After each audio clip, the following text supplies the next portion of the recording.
Hello. Hello, everyone. Welcome to the stream today.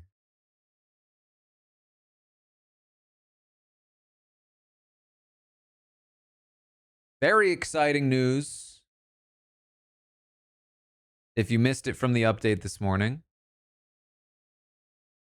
I'm streaming. We're doing a little bit of a celebration stream, a little bit of a Q&A. We're going to chat about some things. First and foremost, the fact that finally we can talk about it. We can announce it. I am officially narrating the audiobook for Behind the Mirror Inside the World of Big Brother. There's a whole story sort of attached to this. So lots of questions I can answer. It is also my partner anniversary on Twitch, yeah.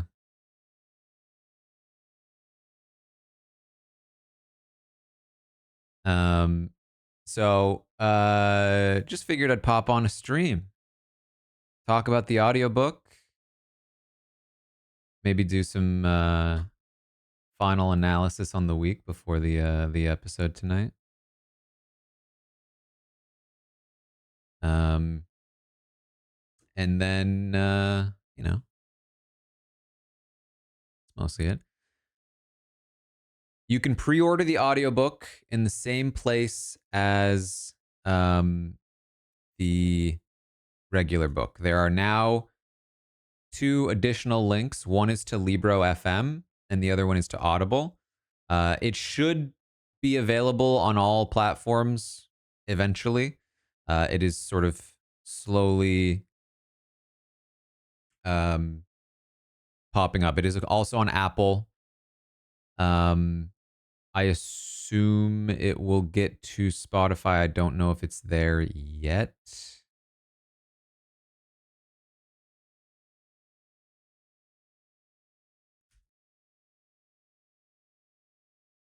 Oh,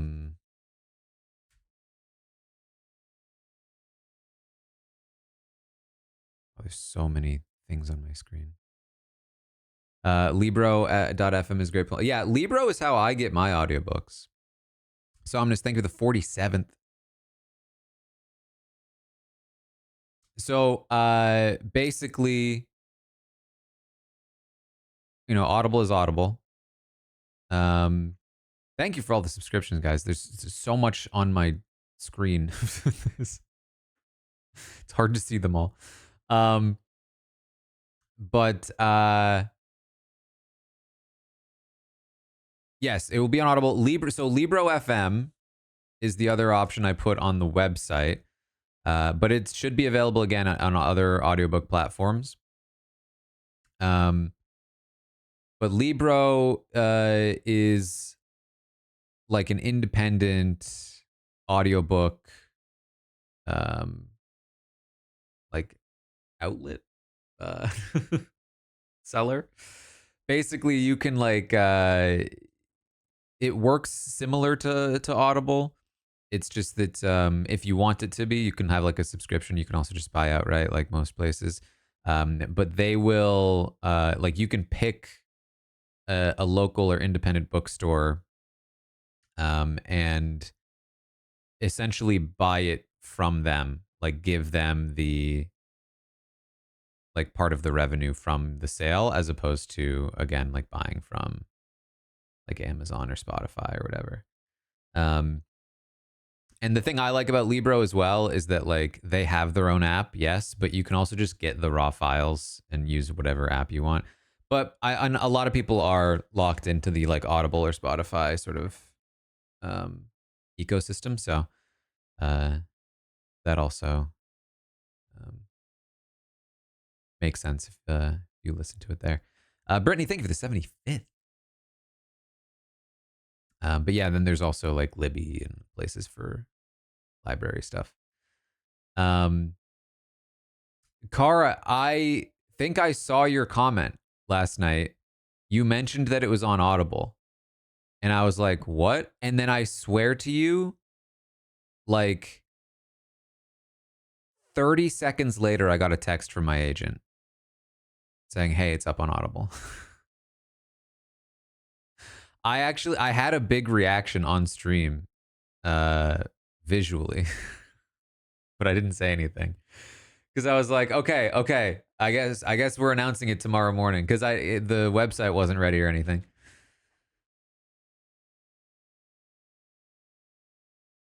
Spotify has a countdown and you can pre-save it. Oh, that's good. Do you have the link for that? I tried Googling it. Spotify.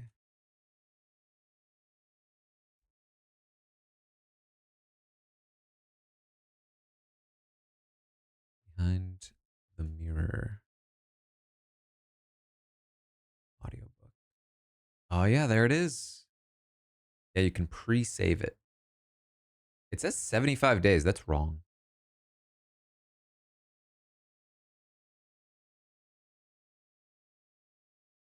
Um,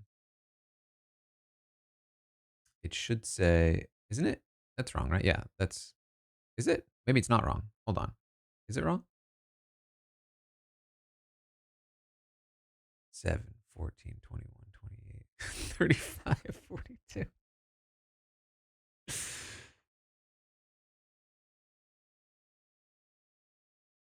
No, it's right. It's right. 74 days. Wow.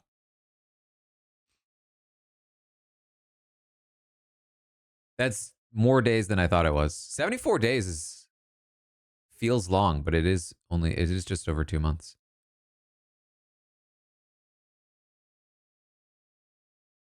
Um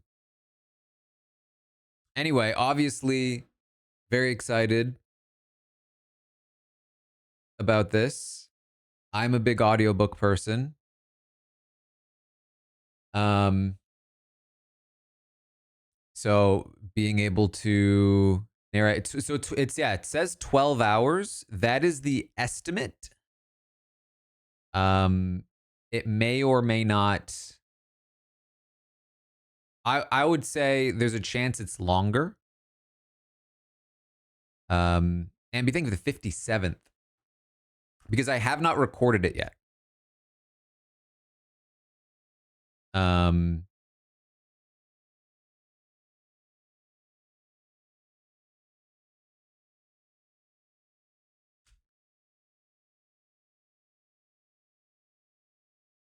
but so okay. So this is sort of the story of how this happens. So when we sold the book to Sourcebooks, um, we tried to make it part of the contract that if they made an audiobook, I would narrate it because we thought it made sense. The book is written in my voice from my perspective. Like literally I say I in it. And I podcast for a living. So it didn't really make sense to us that anybody else would narrate an audiobook. Um, however, how this works generally is that the publisher sells the rights to a different place who then produces the audiobook. So there was some stuff that needed to happen. For a little while, it seemed like I might need to actually audition to potentially be chosen as the narrator. Um, I guess they might want me to prove that I'm capable of it before they allow me to narrate a book that an audiobook that they're producing. Um, I did not end up having to audition. We were able to send them some like podcast numbers and podcast examples of me talking. And they were like, okay, this sounds good. And so then we've been trying to schedule, and then trying to get all of like the links up and working, because it's kind of down to the vendors, places like Audible, and Spotify and whatever, um, to get these links up. So it's just been a whole process to like waiting for everything to get up. As you can see, there's no artwork yet, for the audiobook version, because they have not finished the like Square audiobook artwork yet.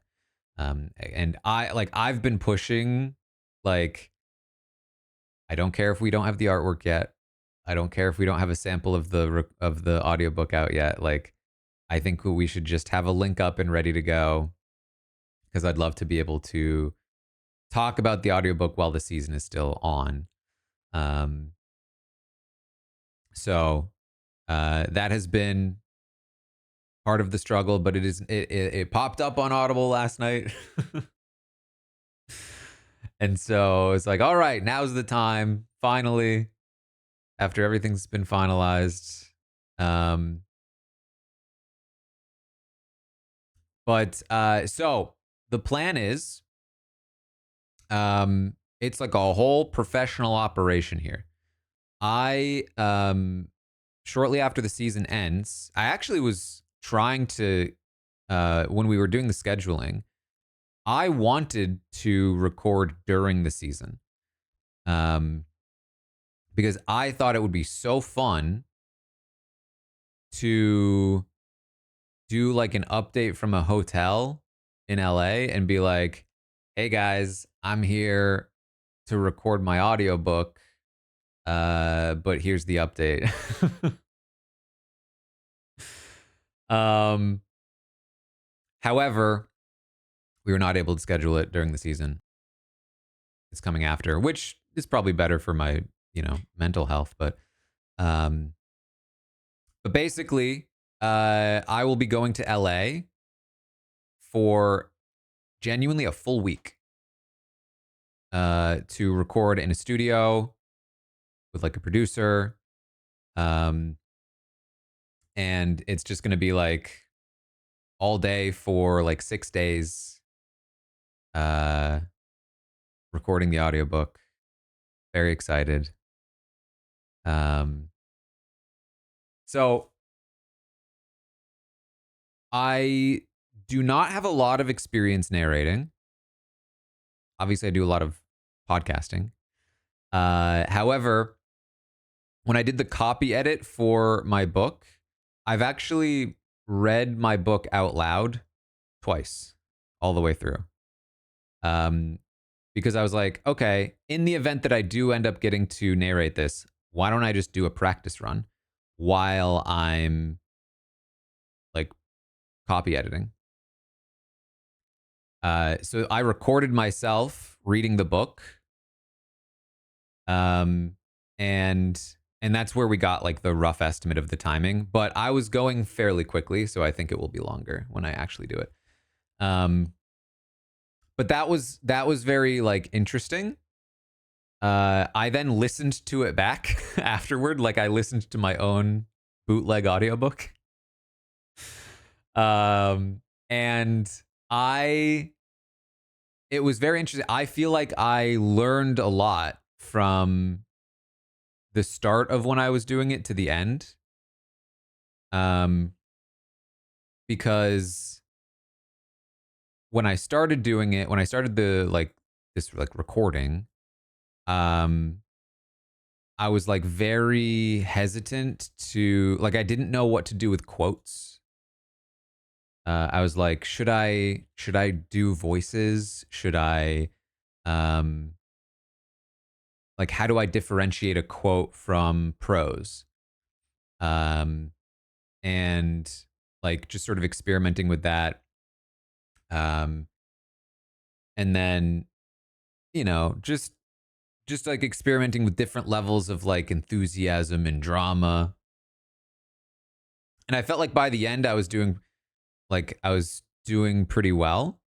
There are parts of the book, I have read it multiple times and now also multiple times out loud, that continue to make me emotional as I'm reading it. And I'm like, is this a good thing or a bad thing? Um, so I did that. I then read it again. I didn't record it the second time. But I did it again for the final read, for the final proofread. Um, and it's very fun. It's very fun to read through. Uh, but obviously, I'm like, okay, well, I want to make sure I'm doing this right. So, listen, you know me. I'm a bit of a grinder. Like I really I like working hard on things. I want to make sure I'm doing it right. So I actually I hired an audiobook narrator to coach me up a little bit. So I did. I spent like an hour with an experienced audiobook narrator, who I was able to workshop some things with. Learned a lot from him. Um, One thing I thought was interesting was because basically, like, he helped open my eyes to like different methods of reading, because I think that I was approaching, and not that it was bad, but I was approaching it like I would a podcast, like I would right now. Like when I'm talking to you right now, I'm projecting. I'm talking to the chat. And uh and I'm like, more energetic speaking right now than I would be like if I was just talking to one person. And so basically what he said was like, there's another way you could do this, which is like this sort of intimate one-on-one thing. You are speaking to the single listener. And that's more like, okay, now we're talking just the two of us. And this is the sort of vibe of the narration rather than the, larger situation. And so that was interesting to me, especially because um, what I found was that if I sort of like dropped, because you don't think of that. Like for me, at least, like if I'm reading a book, if I'm doing something, I want to like be high energy. Um, but what I found was that it was such great advice for me, I think, because if I drop the energy and I go a little more like low key intimate, it gives me more dynamic range to then turn up the energy when it needs to turn up, if that makes sense. Because that was an issue I was having where it was like, especially with certain chapters with a lot of build, I was like struggling to find more places to go. And when I'm doing big quotes, like when I'm doing like, you know, uh, iconic moments from Big Brother, um, and I'm going from like high energy, big time quote to my prose, which is also high energy. And I'm like, how am I differentiating these things? It was very good to know about like the range stuff. And then also the other thing was, speaking of like Big Brother moments, like I'm quoting people from the show. You've seen many people reading the book have seen these clips. They know what the quote is. They know the person's voice. And so it's like, should I try to match that voice? Should I try to do an impression at all? Like impression, no way. I'm not doing an impression in the audio. That would be annoying. But should I do any kind of like subtle voice shift? Like, should I do some kind of like, again, like differentiator? Should I try to match the quote from the show. Like okay, this is how they said it on the show, so let me try to match that. Um, and he said you can. It seems like you know and you're good at it.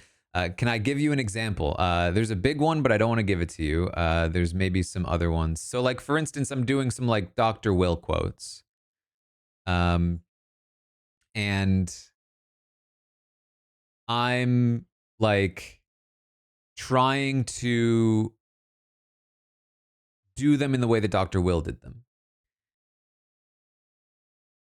Um, and basically what he said was,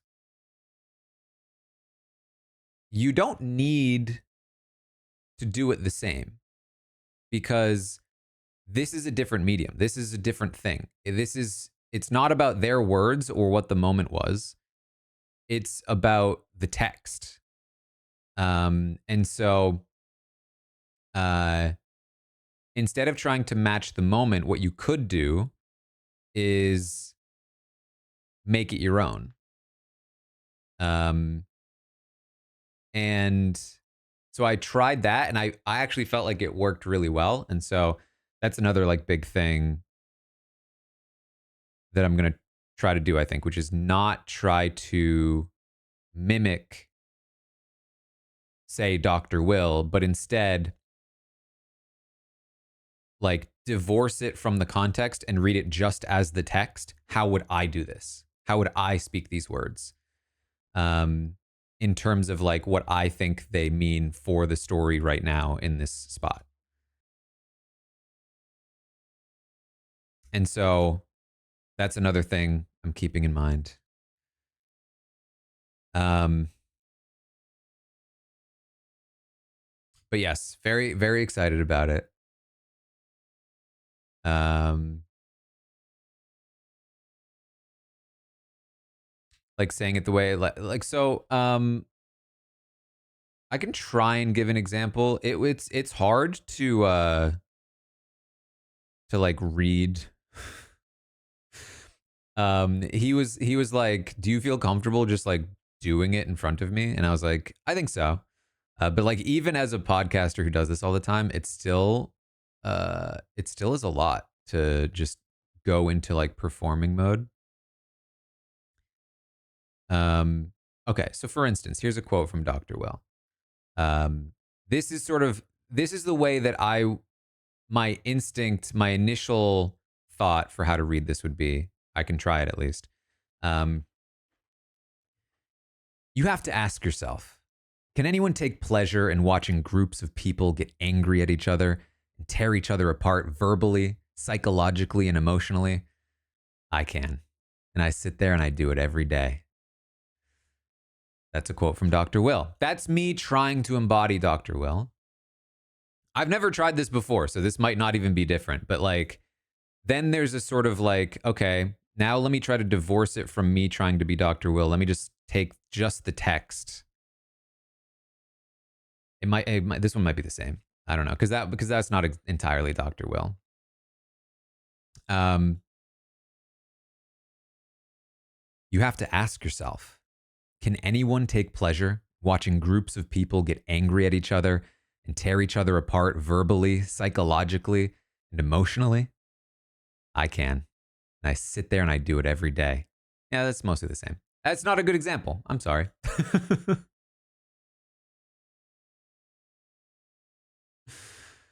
um, it was different. I actually think I might have preferred the first one. But I don't know. I'd have to listen to it back. There is a difference. Um, but I think it's because I was trying to make there be a difference. I think that my instinct would be to read it in that way. Because okay, let me try and do it as Dr. Will, which is sort of.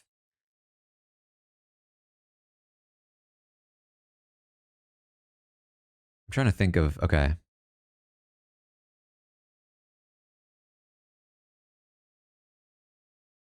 You have to ask yourself, can anyone take pleasure in watching groups of people get angry at each other and tear each other apart verbally, psychologically, and emotionally? I can. And I sit there and I do it every day. That's kind of more in the style of how Dr. Will says it to my memory. He's a lot more upbeat and less obviously arrogant, I would say. Um, Whereas when I'm reading it, I'm trying to tap into the arrogance of it.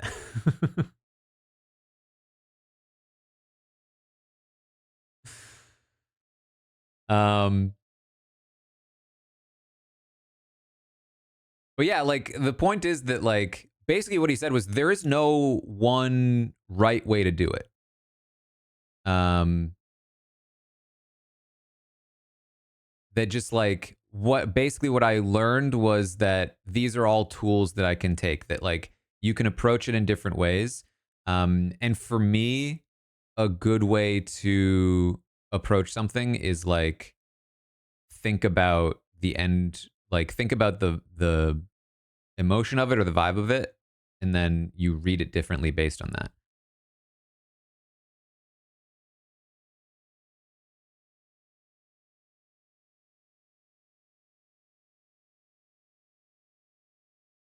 And I bet, I mean, if I could find the actual clip, I doubt I could find it quickly. Dr. Will take pleasure in watching.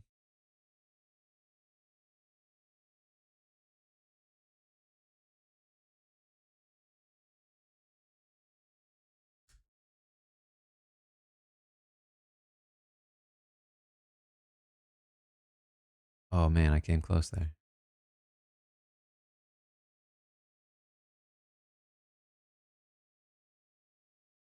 Um, I can't find it easily. Am I doing Janelle quotes? Okay, so that's another one. That's so something like Janelle is even harder because the way Janelle talks is so different than the way I talk. Um,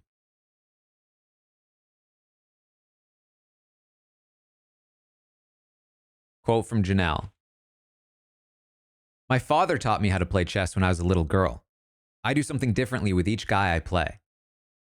I let James win because I don't want him to think I'm really smart. I really want to know, or I really want to see who the smartest guy is. That's why I play chess.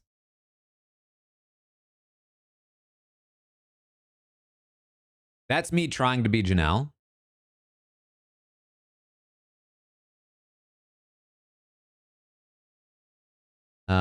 And then there's another approach that I could try, which is like, all right, how would I do this if I wasn't trying to sound like Janelle? My father taught me how to play chess when I was a little girl. I do something differently with each guy I play. I let James win because I don't want him to think I'm really smart.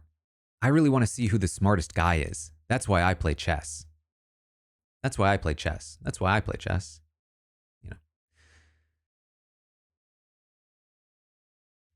So then that's sort of more of yeah, that's more divorced from the context I have in my own head, not trying to be Janelle. Um, so it's I think just like a matter of like figuring out which one fits in each given situation or which approach can fit. Um,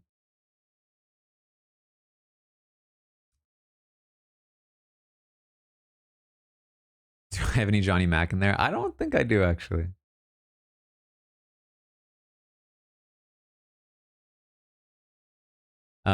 For me, like the important thing is, so like for instance, I took out the middle bit. What I'm the like one of the things I want to make sure I'm doing is making sure that you understand the difference between the quote and my own text. So it's pretty easy when I say something like she told us, but um but sometimes it's not as easy. Um So like, I'm talking about Kaser. I'm going from my own prose to a quote. I say, he explained to the audience that he'd be praying 5 times a day in the house. You kind of have a biased opinion going in for the first time because of the whole war with Iraq. So, like, that's a quote that I go straight into without queuing it up. And I intentionally didn't try super hard to differentiate them. But, like, I don't want you to think in the audiobook that it's me when it's a quote or vice versa. Um, so that's where it's like, okay, what works best for this quote where you know exactly what it is? So it's like, he explained to the audience that he'd be praying 5 times a day in the house. You kind of have a biased opinion going in for the first time because of the whole war with Iraq, a fellow contestant said. It's like, there's that. Um,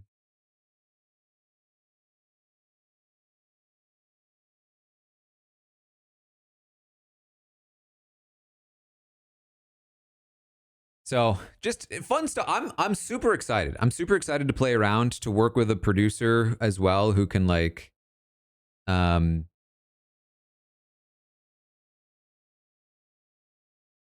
like help me determine which one's best in the moment and all that stuff. Catherine with $5 bought the Audible. Thank you so much.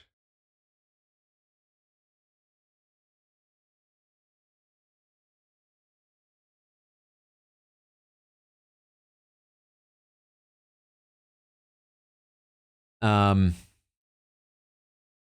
but yes, those are the things I'm thinking of.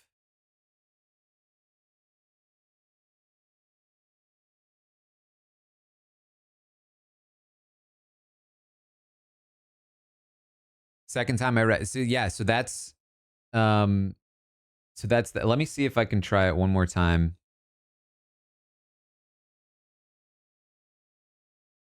He explained to the audience that he'd be praying 5 times a day in the no. Let's go. He explained to the audience that he'd be praying 5 times a day in the house. You kind of have a biased opinion going in for the first time because of the whole war with Iraq, a fellow contestant said of him.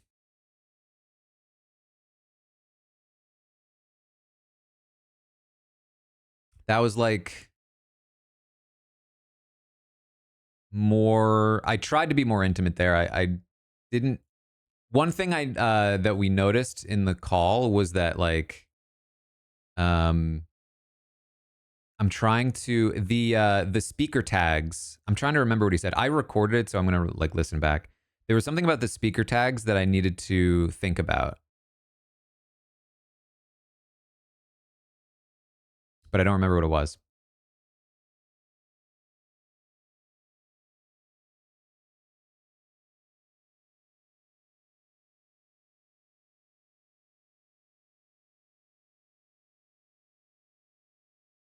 The audiobook is available for purchase, pre-order purchase. Yes, Jacob.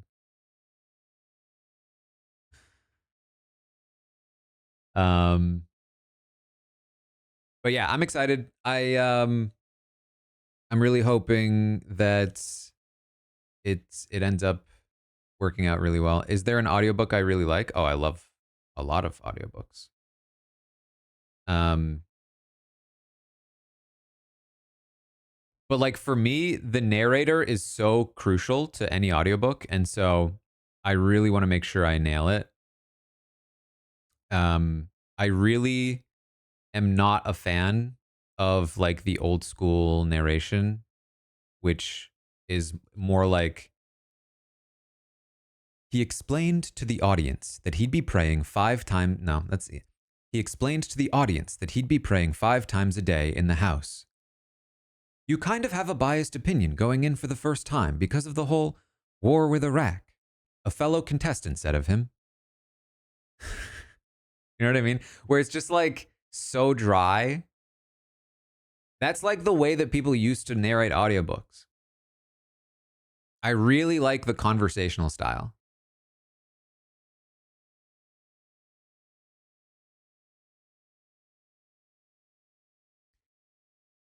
I listen, Michael Kramer and Kate Redding are legends, but I am not the biggest fan of them.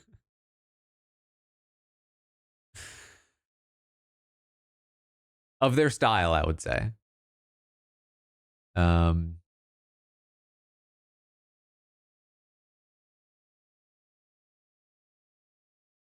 but yeah, I'm excited. I'm excited.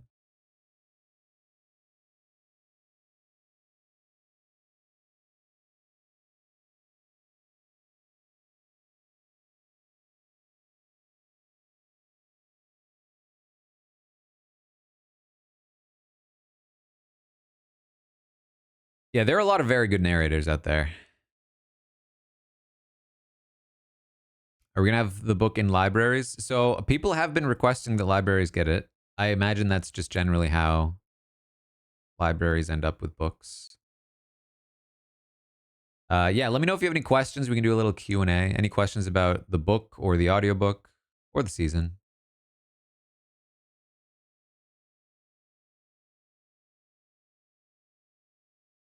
Do they do anything in editing sound to differentiate when it's prose and when it's quotes? I don't know. I'm not sure. I don't think anything like super specific, but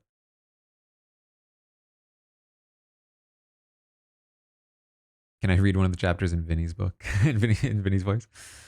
Am I talking about Kevin Jacobs' game in the book? I do mention Kevin Jacobs, I believe.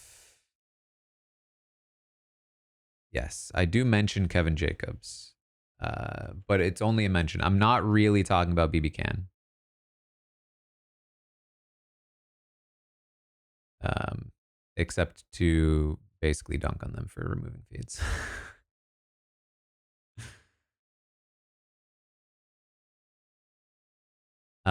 Kevin Jacobs also did help me with the book. He put me in touch with a player from the UK, um, who was really helpful, because I wrote a chapter about some international versions of the show.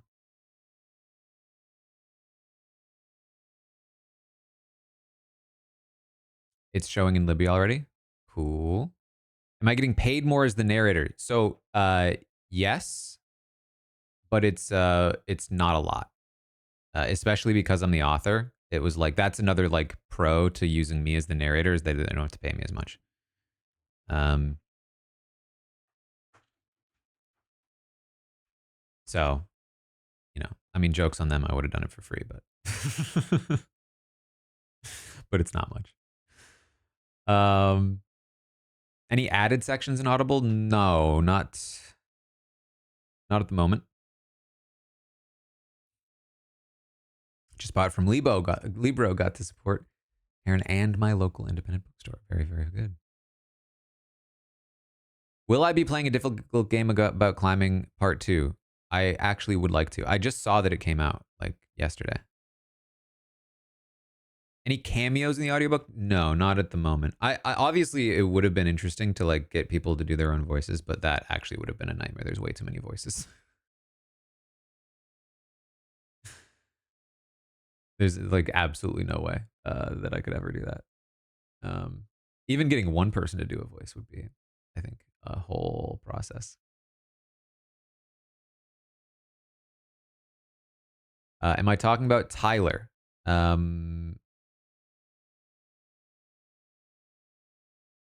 how much do I talk about Tyler? Not a ton, I will say. To my memory, it's having trouble. I'm just searching.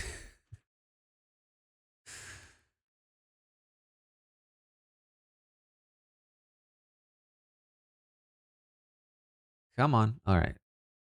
I'll let you know in a second. Uh,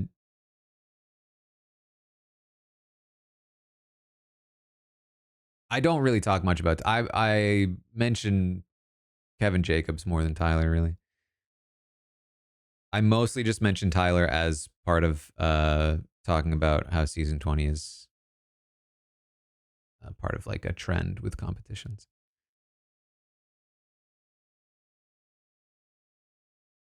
Do I ever feel writer? Did I ever feel writer's block? Honestly, no. Um, Almost the opposite.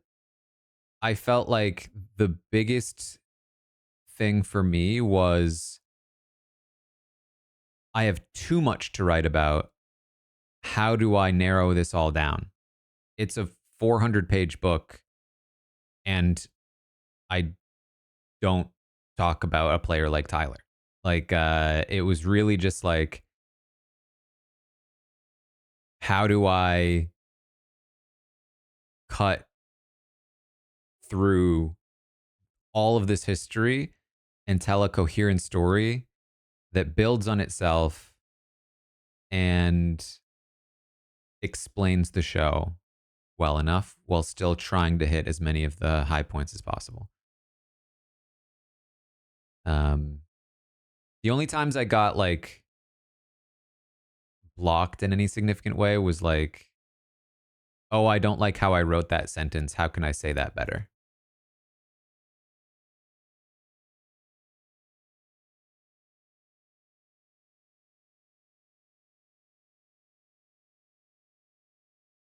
Did I see the Traders Canada cast? I mean, I know Omer and Kevin are on. That's really all I care about.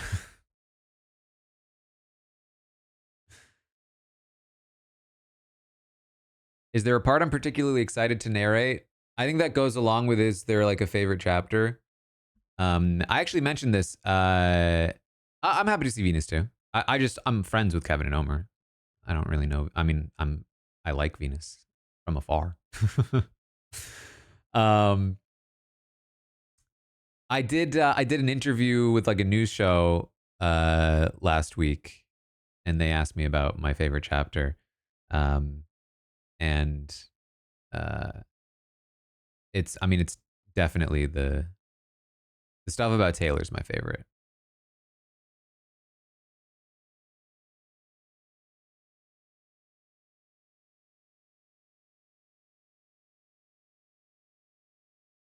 Is there something I would change or add to the book because of this season? Genuinely, I think that there's like everything that's happened with Rachel um, could easily have fit into the book or could fit into like the next chapter. You know what I mean? Do I speak objectively about the players or do I give my opinion on their games? Um, I mean, I would say what is objective? I would say the book is pretty opinionated overall. Uh, it's very much from my perspective. Um, what are Vince and Morgan doing right now? Oh my god.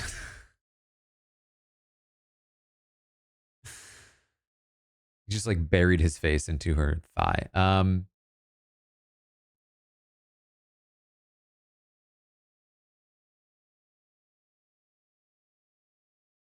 What word processing program did I use? I used Scrivener.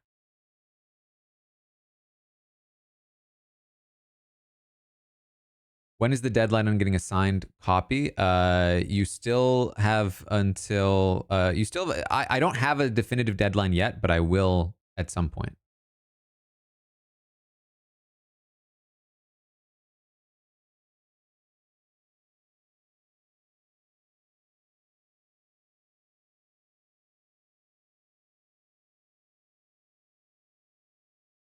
Who would be the funniest former house guest to voice the audio? I don't know.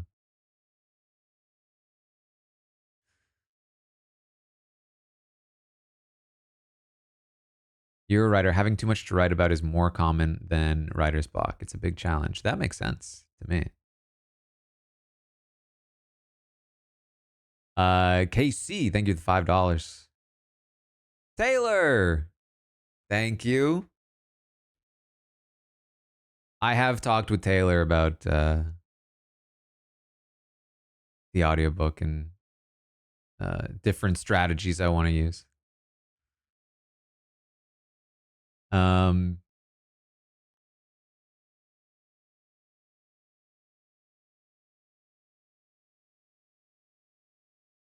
if Behind the Mirror had a secret Easter egg just for superfans to discover, something playful or symbolic, what would it be? There are definitely a few bits in there that um that if you're like a big fan of either the show or the podcast, you might be able to be like, oh, I see what you did there. I'd be surprised. I mean, I can't think of them all off the top of my head. I was just like, as I was writing, I just put stuff in there that I was like, oh, there are people that probably won't understand this. Well, like, not that it would stand out to them, like, what does this mean? But like, they won't get that it's a joke or something or a reference. Um, but I wouldn't say it's like loaded with them or like that they're like super important or anything. Just tiny little nods. Just like when I'm on a podcast and I just like make a joke under my breath that I know that the co-host won't get, but that maybe two people from the audience will, and they'll make a comment and be like, "Oh, I that was a funny joke there."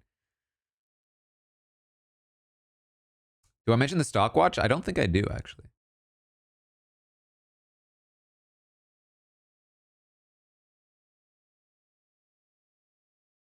It's a bit too in the weeds.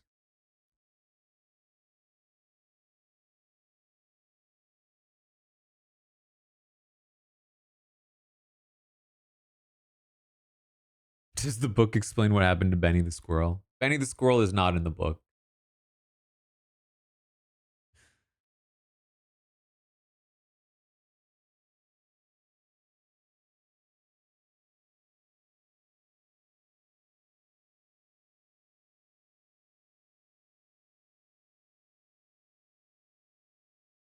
Did I rewatch any particular seasons slash episodes several times to help write? Um, so I think the way you're asking the question, the answer is no. But I did like watch episodes. Basically, like I I didn't watch or rewatch anything to like get ideas. I already had what I wanted to write. And then as I was writing, I would go and try to find quotes or moments that would fit what I was trying to write from the episodes, if that makes sense. So like I was mentioning, I was reading some of the stuff from the Kaser chapter. Um, so for instance, when I'm writing about Kaser and how he um, struggles to fit in the early days of Big Brother 6, I'm like, okay, how do I show this? What is a good way of explaining this in a really succinct and factual way? And then I go to episode 2 and I look for some moments about Kaser and I find Ashlea talking about how you kind of have a biased opinion going in because of the whole war with Iraq. I'm like, that quote fits exactly what I'm trying to represent here.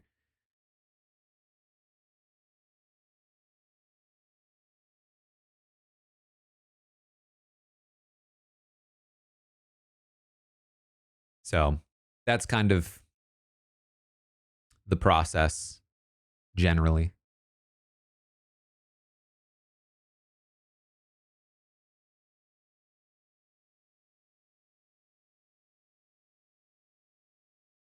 Speaking of the stock watch, how is it that Keanu went from a 1 to a 2 to a 3 these past 3 weeks and still his stock price has gone down? The stopwatch formula punishes you for being in the red.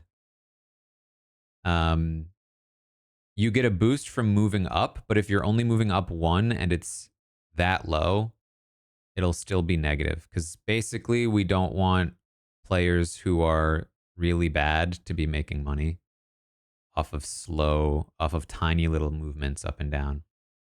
That was the idea of it. Because then it would, because like the overall idea of the stopwatch is that you want to pick a player you actually think is going to do well, not just a player you think is going to like moderately improve, like tiny improvement from a 1 to a 2.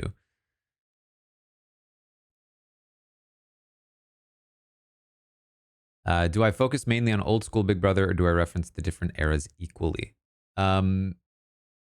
I kind of run through them. I mean, there's a lot focused on the old school era, just to like set the stage for what the show is. So a bunch on Big Brother 2. Like, okay, in terms of like running through a season, there are 3 main seasons that I really go all the way through. In relative detail. And I'd say those are season 2, season 10, and season 24. As like stopping points along the way in the journey for the show. And then I touch on a lot of other seasons. There's a lot about season 3. There's a lot about season 6. There's a lot about season like other seasons, you know, like but it's really just a matter of like what fit the best for telling the story. And so we go through the show's history. I mean, about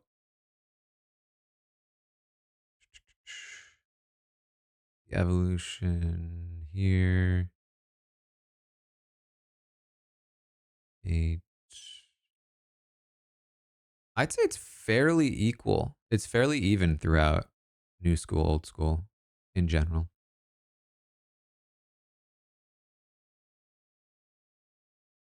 Wow, when I did the Who Wants to Be a Millionaire version of Big Brother, were all of the questions from the research for the book? Yes.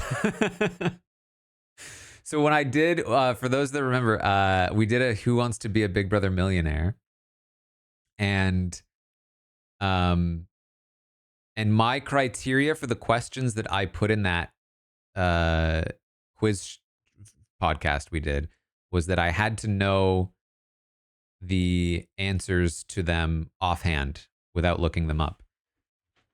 However, I was in the middle of writing a book about the show.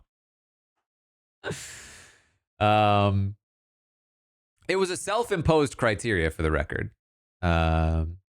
But yes, there was a lot of stuff that was fresh in my mind because of the book. What is the balance of info in the book for people that don't know the show versus superfans? That was like one of the most important things to me when I wrote it. Was I wanted to make sure it was perfectly reasonable for somebody who knew nothing about the show to follow, while still making it exciting and fun for people that already know the show. So I did my absolute best to avoid massive info dumps on like structure. Basically, when I talk about season 2, I'm going over the story of season 2, its historic importance, why it is the way it is from production standpoint, the legacy of Dr. Will, and all the while, I'm sneakily teaching you the game by explaining the events of season 2, if that makes sense. So all of the main things are things that somebody who knows the show already would be like, oh, this is fun. I'm reading about season 2 and Dr. Will and all the things he did, and all this extra background knowledge that I might not have known about, things that were happening outside the house, reasons why decisions were made from production. But then at the same time, if you didn't know the show, I'm sneakily teaching you how the show works, and stuff like that. And if you already knew, then I'm hoping it mostly just breezes right by you. Or like the big thing for me is that I don't think that knowing a thing necessarily makes you not enjoy it. When I read a book and I watch an adaptation of that book, if anything, I want to see the things I've already seen before or read before because I want to see them in a different form. And so I think that there's a lot of value to, I know what's going to happen, but I want to see it played out in this really entertaining narrative that has been put together for me. So there are definitely moments where I am doing misdirects or building tension for a result that the reader probably already knows, but I'm hoping that they will enjoy the buildup anyway. Sort of like bringing them back to a moment, like giving them a space to envision what it was like to have experienced it for the first time, not knowing what was coming, even though you do know it was coming, and now you're excited for when I drop the reveal in the book. That's like what I'm going for some things. How did I pull myself from I should write a book to I'm writing a book? Did I have mental barriers to get past before I could start? I for sure did not think I could do it. Well, okay. I felt like I could write a book, but there were absolutely parts of me that were like, I can't actually do it though. And because like it's one, I felt like I could write a book for myself. I could self-publish a book for this audience that would probably like it. But the idea of actually being good enough to write a book that could sell to a publisher, that would be like actually good, felt like a thing that I could safely say I was capable of without ever actually having to try it. And then when the opportunity presented itself, I was like, oh, I guess I've got to try it now. But like the thing for me is the same was true of podcasting. I didn't think I'd be good at podcasting. I knew I could analyze strategy, but I didn't like the idea of actually having an audience, people liking me was far out of my sort of realm of even fantasy. But the way I've sort of lived my life is I'm not allowed to say no to something because I'm scared. Um, if it's something I want to do or to try and it's scary, I have to just dive in head first. And if it doesn't work out, it doesn't work out. And hopefully I can figure it out along the way. And luckily for me, I've pretty much always been able to figure out a way, which helps give me the confidence to jump in head first to a new thing.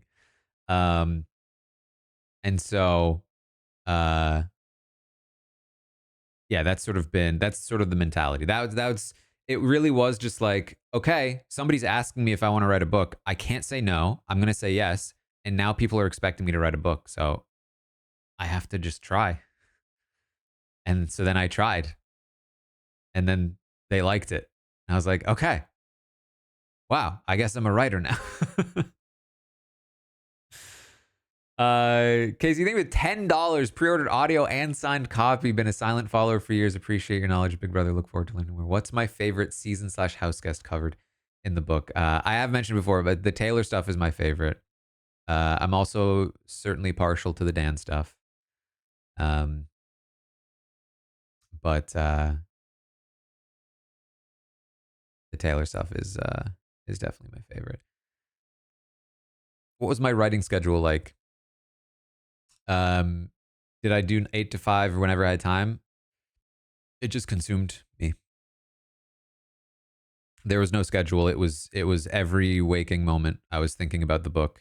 I was waking up and my first thought was, okay, so after I say this, I'm going to say this. Oh, and this is a good way to say this. Oh, and I can transition this way by going through here. And then I would get on the computer and I'd write it. And then I'd go and I'd work out. And the whole time working out, I'd be thinking, okay, so then wait, what if I introduce this here? And then I can pay that off once I get past this. And I'm thinking about the way I want to word things. I'm like rehearsing lines in my head. And then I get back to the computer and I'm writing them down. And then I'm writing. And that was basically it. That was the writing process. There was no breaking. It was just a constant stream of it. Was just constantly on my mind. Probably not the healthiest way to do it, but Hid, thank you for the 40-second. Question from Taylor. Are there any stories/chapters/narratives of the game I cut for the book that I wish I had told after completing the book? Honestly, kind of no.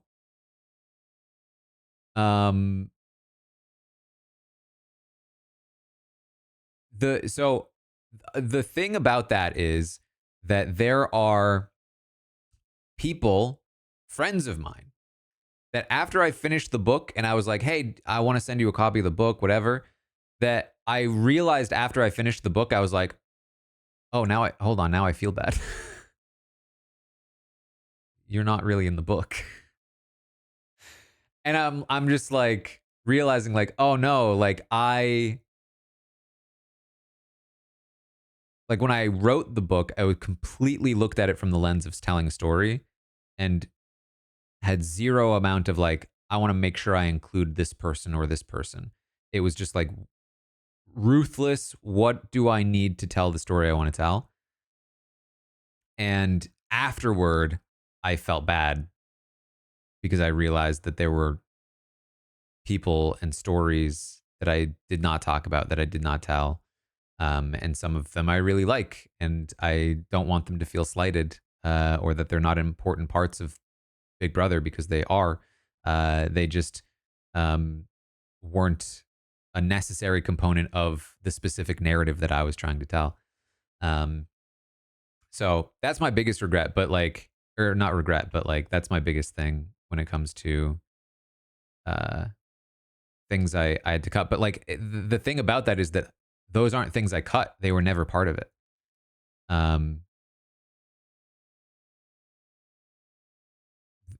There wasn't really anything I strictly cut from the book. I had an idea of what I wanted to do going in, and then I did it. And it's just that some things weren't included because they weren't part of that story. But do I wish I had told things like, for instance, I do talk a little bit about Rachel in the book, but she's not a big part of it by any means. I mentioned Big Brother legend Rachel Riley. I talk about how the season 12 got boring after she left. I talk about how she came back and how she won, very, very briefly though. I talk about how good she was at competition. So like, I bring up Rachel, but I'm not telling Rachel's story. Because it just wasn't part of the narrative I was telling at the time. Now, if I were to write the book, like Rachel coming back and embodying a big part of Big Brother's narrative now. I think Rachel has always been a legend, has always been a Mount Rushmore player, but now she is, I think, so much more integral to the essence of Big Brother's story to me, because she's a huge part of the trajectory that the show's gone in, the way that she left this season in particular. Like if Rachel had just won this season, it would have been like, okay, well, Rachel's now important to the story because she's the first 2-time winner and because she's like such a big character. But she's not really part of the story of the show in the way that I'm trying to tell it. But because she left the way that she did, if I were to write another chapter, she would be at the heart of that chapter, because she not only is a legend and all of those things that would have been true otherwise, but she's also a key part of a particular narrative. So very long answer to that question, but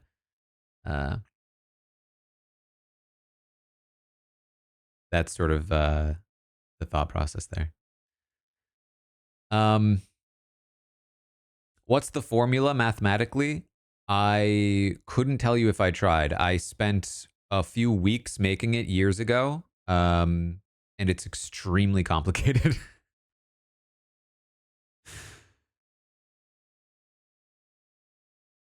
Did I see Big Brother Spoilers Rachel X interview? I don't think so. What prompted my interest in Big Brother? I talk about that in the book, but I can maybe let me see if I can give a good answer to that question that is from the book without doing too much.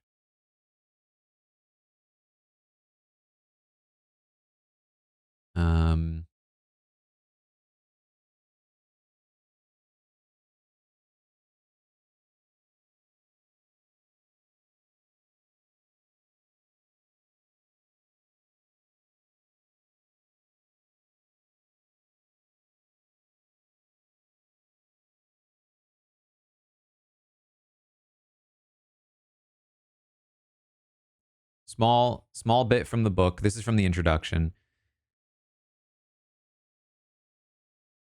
I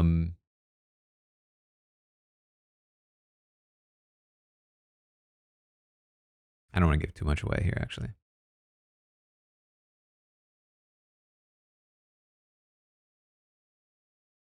Seeing a reflection of society condensed and made into a game was a revelation to me as a kid. It's an intoxicating fantasy with immensely broad appeal. Anybody? That's it. That's all. It's the end of the introduction, so I don't want to give it away too much.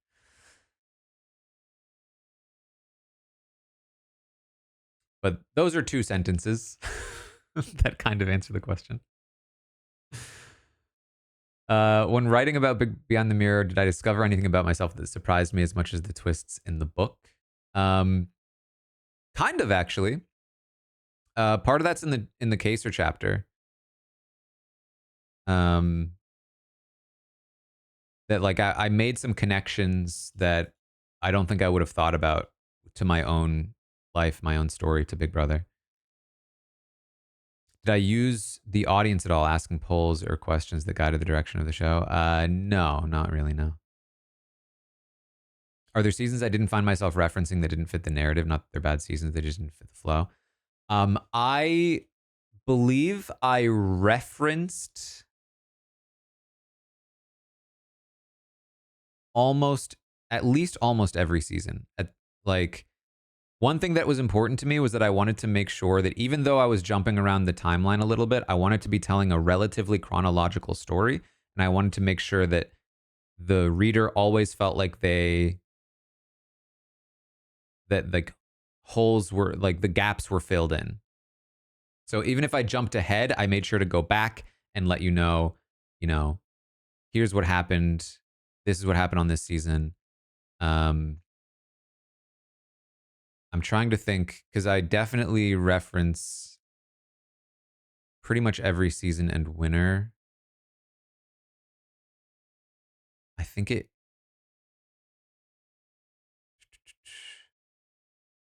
I do. I even mentioned season 19. Season 19, I wasn't sure, but yeah, I do. So every season gets touched on, but it might be like one sentence.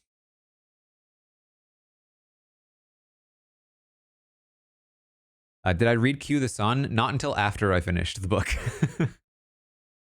There were a couple of like quotes in there I probably would have referenced if Q the Sun had come out before I wrote the book. She has some good ones from Les Moonves, and I think specifically Les Moonves that I would have been like, oh, that would have been a good quote to include. Um, but um, but I thought it was very good. I liked Q the Sun. Um, I would say that like the early production stuff from my book is somewhat similar to some of the stuff in Q the Sun in terms of like we're telling a similar story about the creation of the show. But it's overall pretty different. Did I talk about the onion structure? Yes. Yes. Um,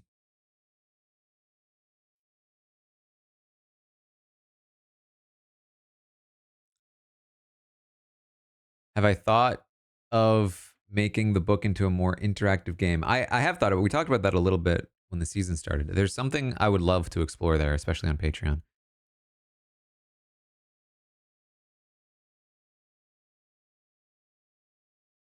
Always wanted to write a book, but to be honest, you don't know where to start, even though you do a lot of writing in your own job. Genuinely, like I think just starting, just just trying. Um, just write an opening chapter to a thing, and then see what happens from there. You know, I mean, in terms of like practical advice, you can then try and find an agent and try and submit proposals or whatever. Um, but in terms of like just actually writing a thing, just just try starting to write. I did work with an agent. So my agent reached out to me and got the whole process started. Um, because I never thought it was even possible. She reached out to me and was like, "Hey, I think you'd write a great book." And she was like, not like, "Oh, about Big Brother." Um, she was just like, um, "I am a fan of your content, and I think you would be a good writer. Do you want to write a book?" And I was like, "Yeah, it's only been my dream since I was a kid." um, and uh, and then it was like, okay, so what book do you want to write? And I felt like writing a book about Big Brother, I already had one in me. Um, I was like, I'm. This is a thing I know a lot about. I know I can write this.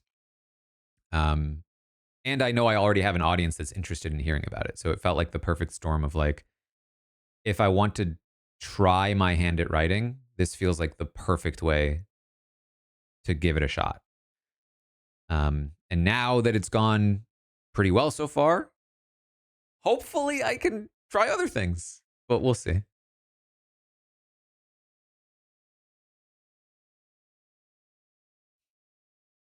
Would I say that competence breeds confidence for me? You know, I would. I would. So excited for the audiobook. Probably spend more time listening to my voice than I would in real life. Are there any personal moments in the book about my life? Yes. Uncomfortably so. It's partially my fault. Partially that, so like, I think I might have said this already. There was a moment early on where I'm trying to explain the impact that the show has on people, why they connect to it so much. I am the writer of this book. It only makes sense for me to talk about my own connection, why it connected to me so much. Um, and so I started writing like something fairly generic. Like I moved a lot. I moved around a lot as a kid. And so the idea of seeing a bunch of people interact with strangers in a competitive, hierarchical way, I could relate to because I moved around a lot as a kid. Fairly simple, easy connection. And I just felt like this is so lame. Like this is so tell don't show. Um and it just falls flat and it's not dynamic. And so I was like, okay, I need to show and not tell. And so I started telling a little bit of like the firsthand experience of what it was like to move around a lot as a kid. And then as I started doing that, I was like, I'm half-assing this. I need to really dive in. And so then I started explaining some of the more traumatic moments of my life. um, no, not really, not really. Just the beginning of one. um, and then I got into that, and um, and then when I submitted it to the editor, she was like, "Love the personal stuff. Let's get more." And so then I went back and I made my journey a small subplot. I connected those moments instead of them just being one-off examples. I sort of connected my story through the book um in a way that I hope works and doesn't feel in the way. The last thing I wanted was like feeling like I was too present, but I also wanted to make sure that I was there, if that makes sense. Um, I did not want to get in the way of the story about the show. I wanted my journey to inform the story of the show and enhance it.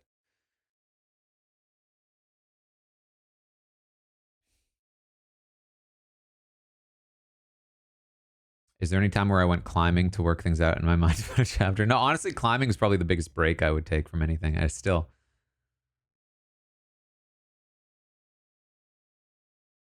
Was there anyone's story I was surprised worked their way into the narrative?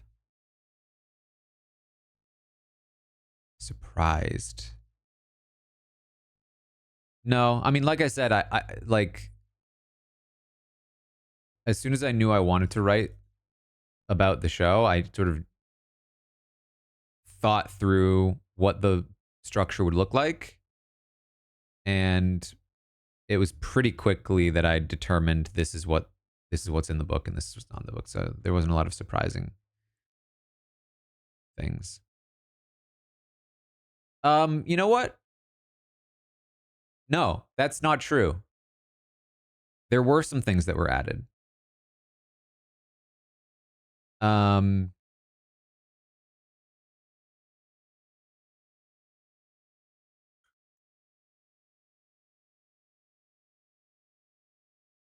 I would say there's a surprising amount of cowboy in the book. I was a little surprised that I told the story of cowboy a little bit. Not the full story or anything, but we talk about cowboy.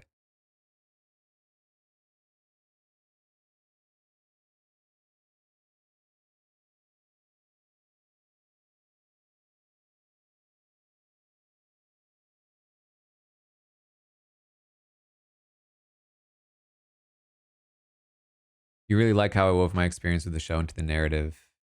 You read the arc. That's so cool. How old was I when Big Brother premiered? 8. I'm really behind on chat, by the way. I'm catching up.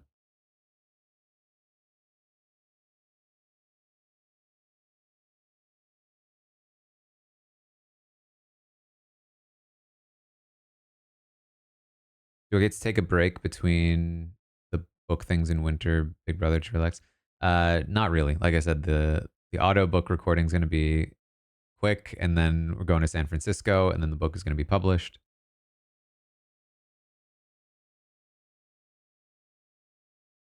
Is it only in hardcover? For now, yes, and audiobook.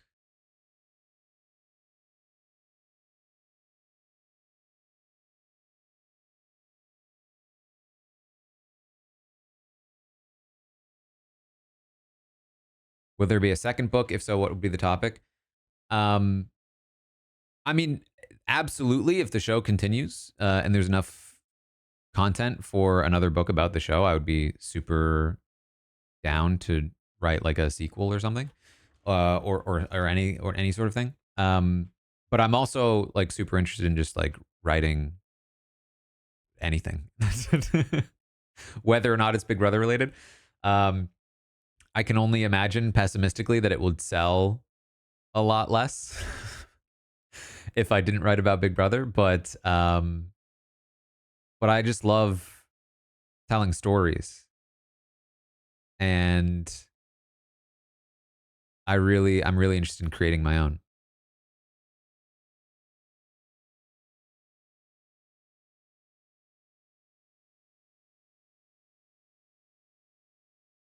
Thank you, Winter, for the 13th month.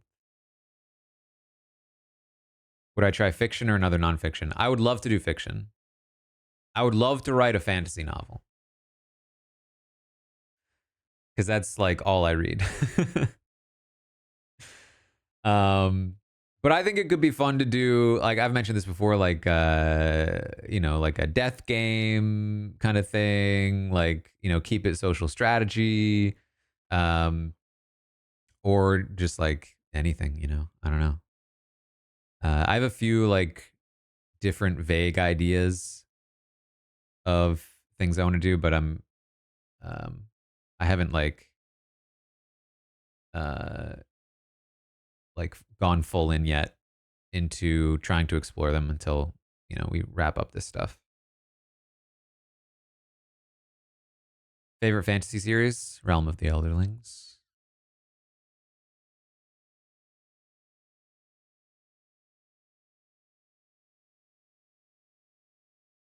Um, do I play video games? Yeah, on occasion.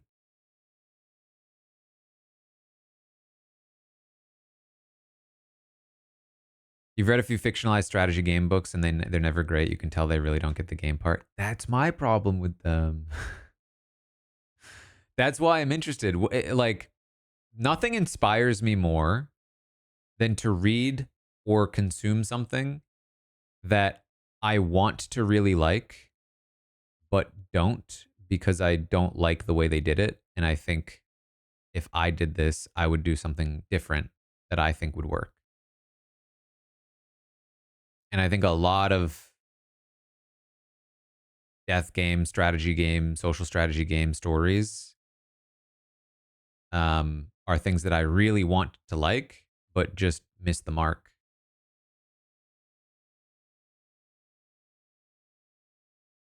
Um,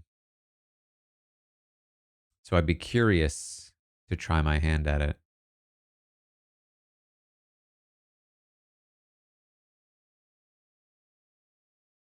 But who knows?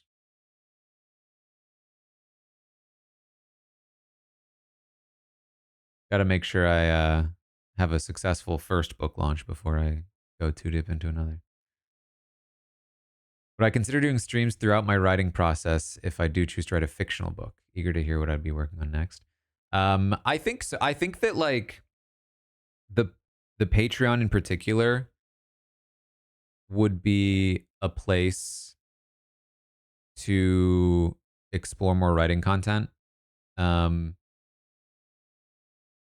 I know a lot of writers that have Patreons um, because writing is not a very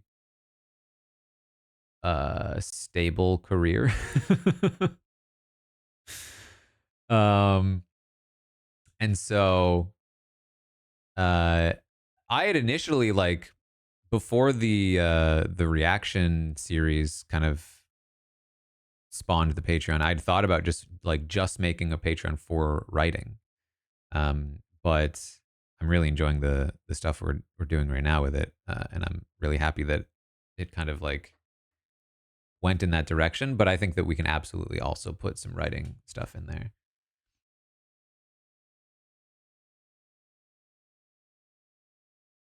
I have read a lot of Dungeon Crawler Carl. Um, Long term goals of mine. Um, Honestly, like writing is like I can't express this enough. Just genuinely fulfilling such a lifelong dream of mine that it's hard to imagine reaching higher. I think I think the only other thing would be like actually producing a show or a movie. Um which was like the other far-fetched dream I always had. Um Maybe like something like writing a book and then having it adapted into a movie would be really cool, or a show. Like helping make a show in any capacity would be really cool, or a movie. But that's like that feels very difficult to actually break into, and not something that I think would actually happen. Like the writing stuff, I always told myself like maybe when I'm old, I'll just try writing, even if it's just for myself. Whereas with like producing a show or a movie, it's like you need to really work at that in a way that I'm not sure I'm honestly willing to. Um, like to break into Hollywood in any serious capacity. Um, but you know, some smaller scale stuff on the Patreon, doing whatever, uh, could be very fun. Um, I actually I wrote. So in college, I went to college for screenwriting, and there was a project that where we had to pitch a show, and I created a horror themed survival reality show. With a whole game system and mechanism for eliminations and strategy, um, that I do not remember. And I have I it is for sure lost to time. Um, but I remember making one and feeling relatively proud of it.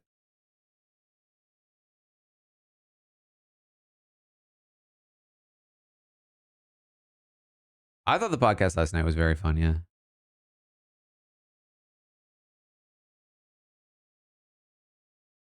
the horror is where we part ways. Any ideas that would fit Nebula's vibe? Feels less Hollywood loving jet. Like, yeah, I mean that's the thing too, is that like um I I love working from home. Like it would be a dream to make a show,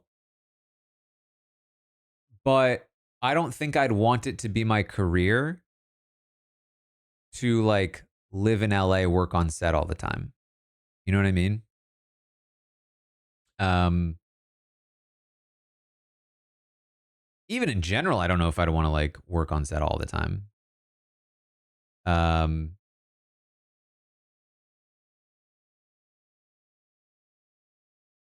like I'm pretty generally content. Like I would certainly like go and do a thing for like a couple months, make a show, come back. But I wouldn't do that. I don't think I'd want to do that super regularly. Um,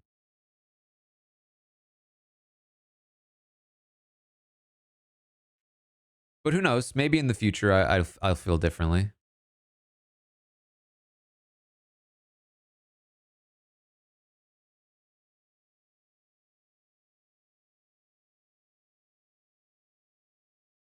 Um, but I would certainly like be happy to,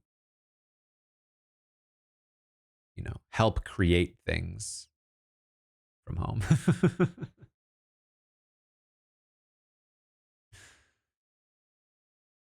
uh, and I would go, yeah, I would go on a show. Like I do jet lag uh, if they wanted me on it or something. Because it'd be fun. But then because I would then I'd be able to go home.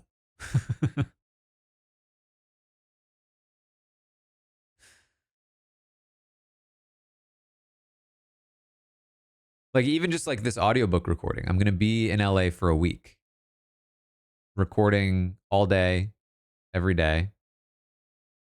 And it's like it's a dream to be able to record an audiobook. I think it's gonna be so much fun. Would I want to do that for a living where I'm going into a studio every day? No. I would have to figure out a way to make a studio at home. You know what I mean? I mean, this is not a studio. Audio quality in here is nowhere near the level it would need to be. But that's my fault. I can help make it better eventually. Please don't flood the jet lag guys with requests for me to be they don't need that smoke. At this point, they know who I am. If they actually wanted me on, they would know to ask.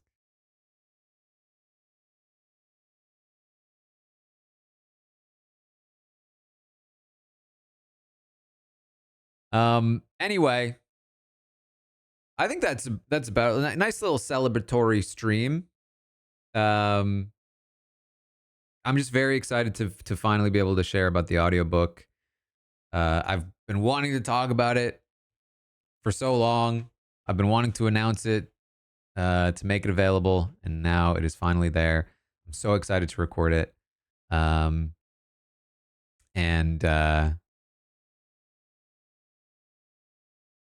I'm excited for people to read it. I've been like, every day I refresh the Goodreads page. I think I've said this before, for like people that have gotten arcs and are writing reviews.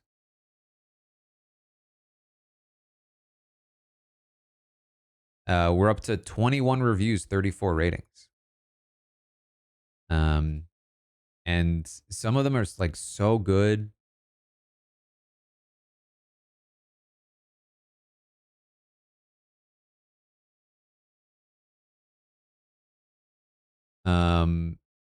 This is one of the more recent ones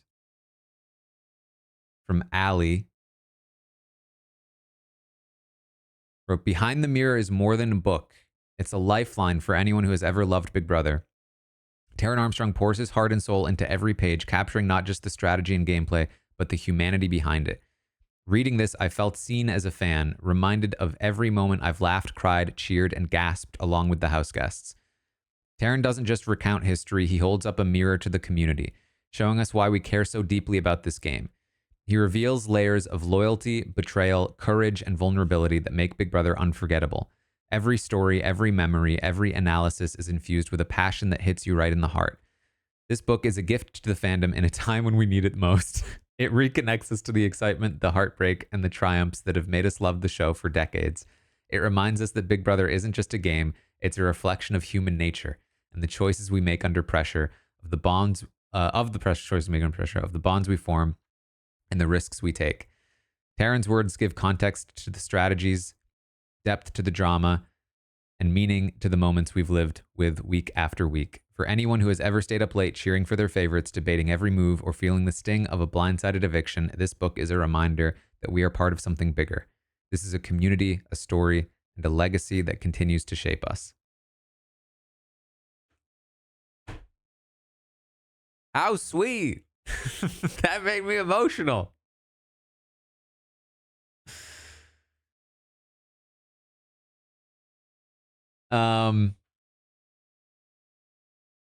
It's just so cool. I've never put so much time and effort into a thing, and so and then like just waited for so long to see what the reaction is, and it's just been really cool to see the ARC readers. I'm really excited for all of you to get a shot to read it too. So that's what I got. Thanks again. I'll be live later tonight, of course, for the episode. We'll have the Patreon stream ready to go, along with here on YouTube and Twitch. And then podcast after that, and keep it moving. Keep it moving through the season. All right. Thanks again. Thank you for the partner anniversary celebrations on top of everything else. And I'll see all of you later tonight.